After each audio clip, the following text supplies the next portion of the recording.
We thought this was just going to be a filler tie-in while the main Justice League fought it out in the tournament. But then DC decided to drop the best team up of the year right in our laps. And the kids are all fight. Jon Kent is stuck in the worst job in the universe, babysitting. While the heavy hitters are off world, Jon has to wrangle the lost children, including Judy Garrick and Leon Harper. But when they sneak out to fight Granny Goodness, things go off the rails. In this video, we're breaking down the Jon Kent and Batgirl dynamic that fans are already begging to see more of, and the shocking, no pun intended, return of Static, and how this single issue basically sets up the entire future of Titans. Let's dive in.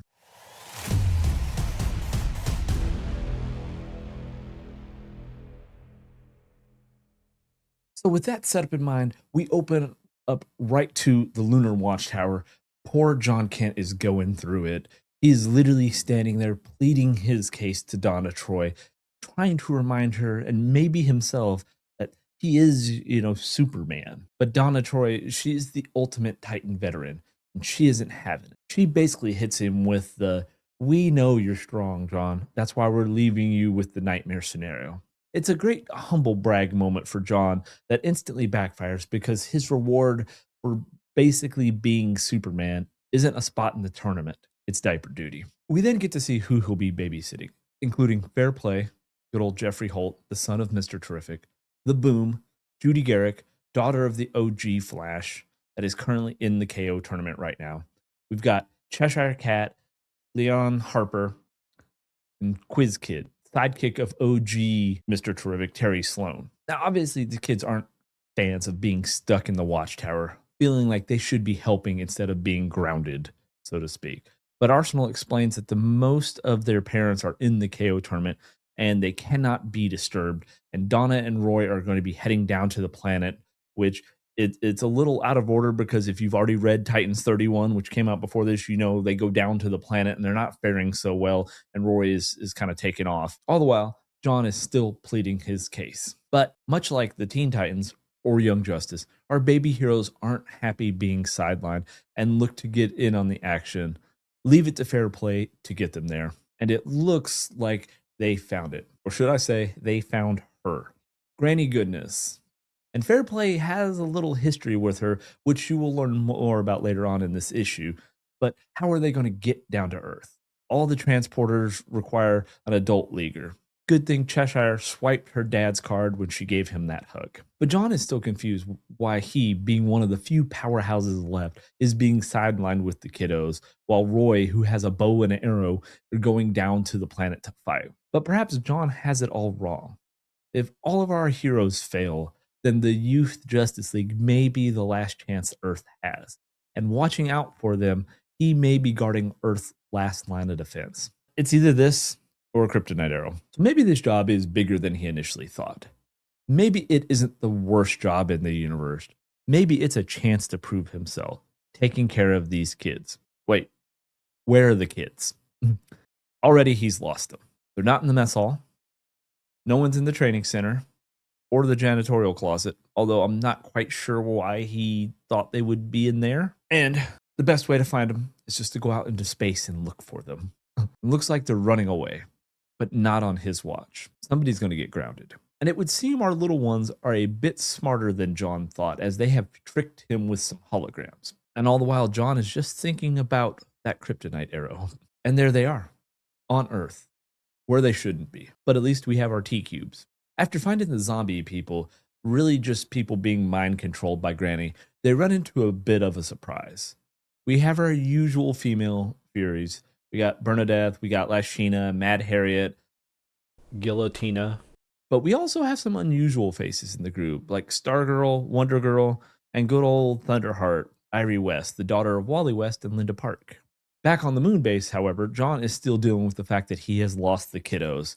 After going on and on about his powers, he couldn't even keep track of a bunch of kids.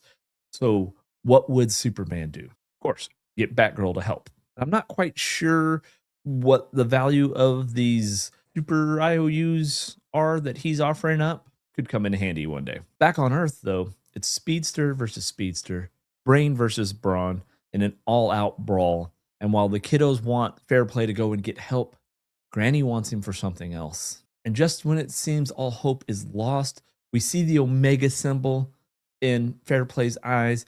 He's going to get taken control of. Whatever this wave is, triggering the Delta waves in people, is going to take him over.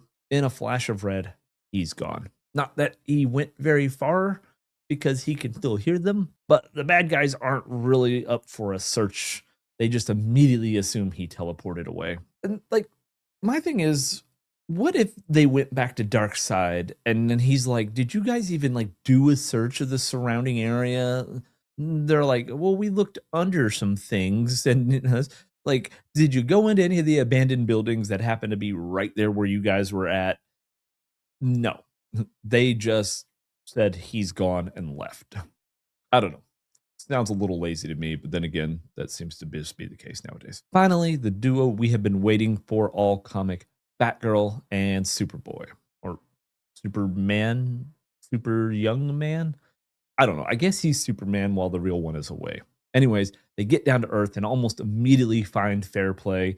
And the three of them kind of do a little trauma bonding as they now have to go find out what the source of this signal is and rescue the kiddos. And of course, now the Furies have to apologize to Granny. They didn't get her son. We learned that Fair Play is not the one she was after. She's after somebody way more powerful, but who? And you kind of think about, like, who would Granny Goodness need to power the brainwave machine, right?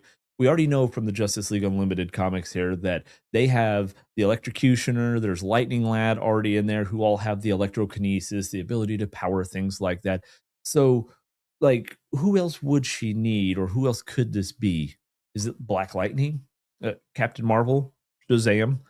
Nope, he's dead. Now, if you go back and look at page 12, you may notice something. When the kids kind of land on Earth and you see there's that sign in the background and it says welcome to, it's like D, and then the letters blocked, and then you see K.O, which I think is a nice little kind of nod there. And then, of course, you're thinking Dakota City, home of someone who just might possess the powers that Granny's looking for. Those of you who know, those of you who don't, you're going to find out here in the next couple of pages. Speaking of that, help arrives to save the kids from Granny. We are back to a brawl, and Granny, I mean, she takes one straight to the face, and the Furies are just kind of like watching on as she just gets leveled by Batgirl. They begin to battle, similar to what we had last time. We got the speedsters going against speedsters and all of this good stuff. But Granny won't admit defeat. She activates the brainwave machine, and with the power of her Mega Rod, giggity, she cranks it up to 11. Even with the special equipment Fair Play created to block the signal, at this strength, neither it nor Superboy can stand up to the signal. And it's only going to get worse once she finds who she's looking for. But it would seem they found her. And as we figured, it's Static. Hopefully I didn't ruin the surprise for anybody. I know I said it in the beginning, but Granny isn't too thrilled to see Static, as her device doesn't seem to be working on him. I guess she didn't really realize that he can send out a wave of his own, and it counteracts hers. So Static destroys the machine. And not that we didn't already know, but we see Stargirl and Wonder Girl, they kind of snap out of it. Clearly Granny had been controlling them. That's why they were with the female Furies. And they all escape, Granny and the Furies, that is, through the boom tubes. But our young heroes will be waiting. All right, guys. And that will do it for this comic here. We are getting ever so closer in the DC K.O. whole saga here. We're less than 10 issues away from the finale. I don't know, guys. I'm liking it. I did think this was a really kind of a, in between good action, kind of letting us know what is still going on down on Earth. Let me know, though, guys. What did you think about this? Do you want to see more of Superboy and Batgirl teaming up? Apparently fans are asking for more of it already. I kind of want to know your guys' opinion on that. And while you're doing that, if you don't mind, go ahead and giving the video a like, subscribing to the channel, and having your bell notifications clicked so you will get alerted as we continue to release these. Because we have so many, we are literally dropping one a day for the most part to get all of these videos out in a timely fashion, so that I'm not dropping a video to a comic that released almost a month ago. We're hitting you day after day after day. Have the notifications clicked. You will get alerted when they drop. And guys, that is going to do it for me on this episode of You, Me, and DC. Until next time, I'll see you then.